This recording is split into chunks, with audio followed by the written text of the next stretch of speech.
10,000 horses. That's what one woman collected from men who thought they could defeat her. Not in battle, not with swords or arrows, but in hand-to-hand combat, wrestling. And here's the insane part. She never lost. Not once. Not to a single man who challenged her. We're talking about warriors, generals, champions from across the Mongol Empire. All of them thought they could win. All of them failed. But wait until you hear what happened to these men after they lost. Because the price of defeat wasn't just humiliation. It was something far more valuable. And the craziest part? This wasn't some mythical figure from ancient folklore. This was real. Documented. Witnessed by thousands. In fact, Marco Polo himself wrote about watching her in action. And what he described sounds impossible. Picture this scene. A massive gathering. Thousands of Mongol warriors forming a circle. In the center, a woman in her 20s, standing alone. Across from her, the latest challenger. Usually some prince or noble who traveled hundreds of miles, believing he could be the one to finally defeat her. The rules were simple. Beat her in wrestling, and you win her hand in marriage. Lose, and you forfeit 100 horses. Now, 100 horses in the 13th century wasn't just wealth, it was an entire fortune. The equivalent of millions in today's money. And yet, man after man stepped into that circle, confident they could defeat a woman. They were all wrong. This is Khutulun. She's arguably the most terrifying warrior princess in history. A woman so feared on the battlefield that enemy armies would retreat just hearing she was coming. While in her 20s, she commanded respect from the most brutal warriors on earth, the Mongols. And boy, did she earn that respect through blood and combat. She rode into battle alongside her father, not as some symbolic figure, but as his most trusted and lethal warrior. Contemporary accounts describe her charging into enemy lines alone, grabbing enemy soldiers off their horses with her bare hands, and dragging them back to her army like a hawk snatching prey. But how does a Mongol princess, born into a culture where women typically managed households, end up becoming one of the most feared warriors in an empire built on conquest? The truth behind this story involves family betrayal, impossible challenges, and a woman who refused to play by anyone's rules but her own. Welcome to the insane true story of Khutulun. Khutulun was born around 1260, and you need to understand something crucial about the world she entered. This wasn't just any time in history. This was the height of the Mongol Empire, the largest contiguous land empire ever created. Her great-great-grandfather was Genghis Khan himself. Yes, that Genghis Khan. The man responsible for killing 10% of the world's population. But here's what's really interesting. Khutulun's father, Kaidu, wasn't in line for the main throne. He controlled Central Asia, constantly at war with his cousin Kublai Khan, who ruled China. This meant Khutulun didn't grow up in some peaceful palace. She grew up in war camps, surrounded by violence, watching armies clash from the time she could walk. You see, Kaidu had 14 children, and Khutulun was his youngest daughter. But unlike her sisters, something was different about her from the beginning. Historical accounts describe her as unusually tall and powerfully built. But it wasn't just her physical presence. It was her mindset. While her brothers trained with weapons, she demanded to train alongside them. Kaidu would later reflect on this and say he knew early on she was special, but even he couldn't have predicted what she'd become. The truth is, in Mongol culture, women actually had more freedom than in many other societies of that time. They could own property, divorce their husbands, and even serve as regents. But what Khutulun wanted went far beyond that. She didn't want to manage an army. She wanted to lead one into battle. By age 15, she could outride and outshoot most warriors. But here's the crucial part that shaped her entire future. Her father noticed something else. She had an almost supernatural ability to read battles, to see patterns in chaos that others missed. During one particularly brutal conflict, when she was 17, Kaidu's forces were outnumbered 3-1. The generals were discussing retreat, when Khutulun pointed out a weakness in the enemy's formation that nobody else had noticed. Kaidu listened to his daughter, adjusted his strategy, and won a crushing victory. It was an early lesson for Khutulun that in her world, being right mattered more than being a man. And she was about to prove that again and again. But Khutulun saw an opportunity here that nobody else recognized. If she could prove herself not just as a warrior, but as the best warrior, she could write her own destiny. Using these new connections she'd made through her father's growing trust, she began participating in raids and skirmishes. Not officially at first, she would simply appear during battles, fully armed, and join the fighting. The first time this happened, Kaidu's generals were horrified. A princess on the battlefield? Unthinkable. But then, they watched her fight. Marco Polo, who spent time at Kaidu's court, described what he witnessed, and his account is fascinating. He wrote that Khutulun would ride with her father's army, and then suddenly break from the formation, charge into the enemy ranks at full gallop, grab an enemy soldier, and literally lift him from his horse while riding. She would then wheel around, drag the captive back to her own lines, and throw him at her father's feet like a trophy. Polo compared it to a hawk swooping down on prey. Now, you might think this is exaggeration, but multiple independent sources confirm these accounts. Chinese, Persian, and Arab historians all describe the same thing. A woman warrior of incredible strength and skill, who terrified enemies. What the chronicles didn't initially realize was that Khutulun was playing a longer game. Every victory, every captured enemy, every successful raid was building her reputation. But more importantly, it was making her indispensable to her father. You see, the Mongol succession system was complex. Leadership wasn't automatically inherited. It had to be earned through merit and support from the military elite. Khutulun understood that if she wanted real power, she needed to become so valuable that nobody could ignore her claim. In many ways, it was such an incredibly simple move, but it was the meticulous planning that made it possible. She wasn't just fighting, she was building a power base.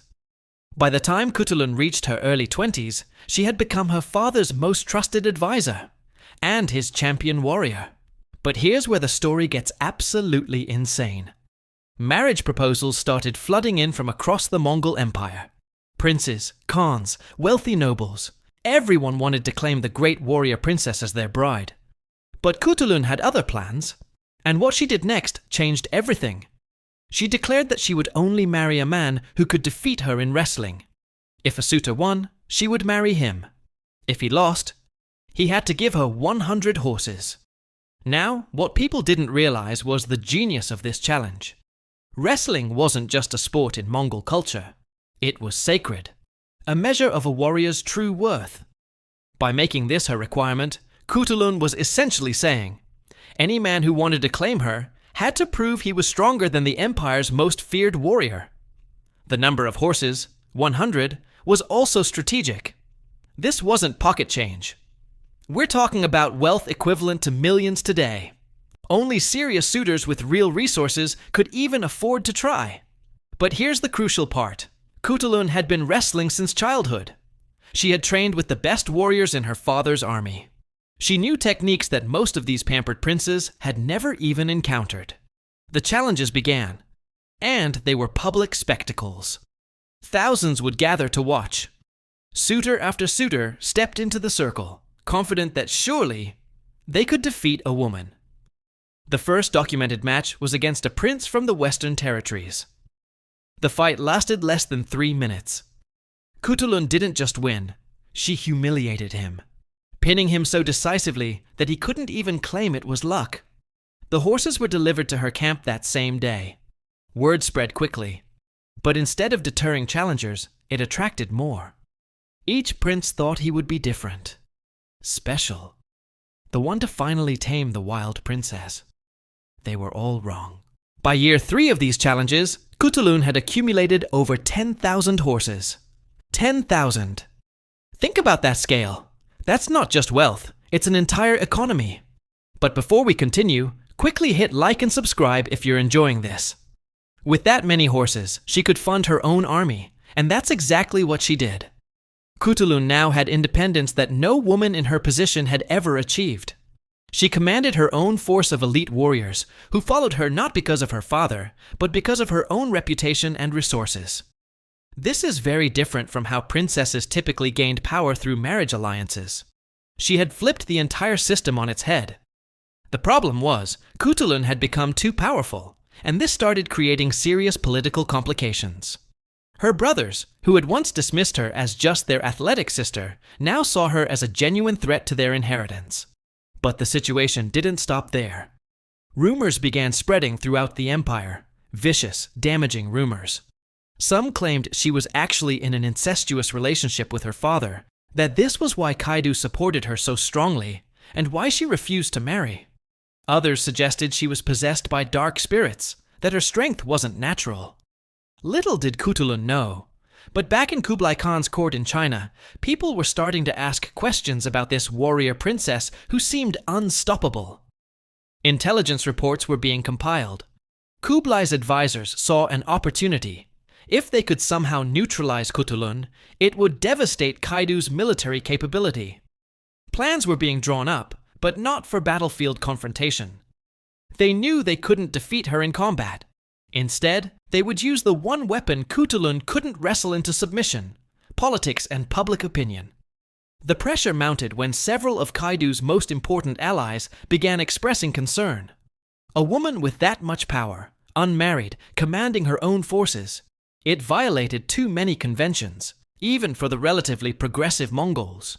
Some allies threatened to withdraw support unless Khutulun was brought under control. Her father found himself in an impossible position: support his daughter and risk losing the coalition he needed to fight Kublai Khan, or force her into a marriage that would clip her wings forever. Then, in 1301, everything changed with a single event that would shatter Khutulun's world. Kaidu, her father and protector, was struck by an arrow during a battle with Kublai Khan's forces. The wound seemed minor at first, but infection set in. Within weeks, the great Khan was dying, and with him, Khutulun's greatest shield against her enemies. On his deathbed, Kaidu did something unprecedented. He named Khutulun as his chosen successor, not any of his sons.